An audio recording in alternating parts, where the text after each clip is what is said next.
Muy buenas a todos, el día de hoy les voy a enseñar cómo editar la lista de aplicaciones que está en el inicio en su televisor Samsung.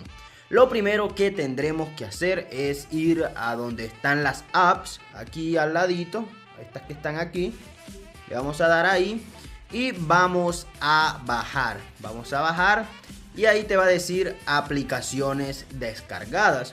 Entonces, una vez te ubiques en las aplicaciones descargadas, yo voy a poner en el inicio esta aplicación de Ditu, que es de un canal colombiano, que para lo único que sirve es para ver los partidos de la selección, pero bueno, Entonces, vamos a seleccionar esta aplicación y bueno, ahí se está abriendo, no lo queremos nosotros. Entonces, vamos a darle en Ads otra vez y vamos a dejarla presionada en nuestro control, vamos a dejar presionada lo de la app.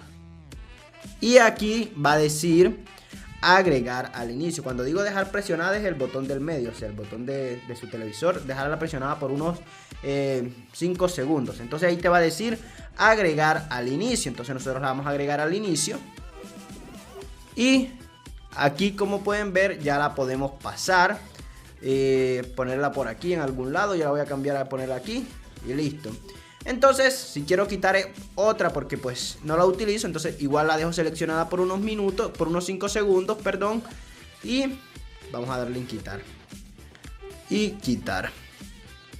Listo. Y ya se ha quitado. Y ahora tengo estas en el menú de inicio. Y eso sería todo, gente. Si les gustó el video, les sirvió, no olviden suscribirse. Y nos vemos a la próxima. Chao, chao.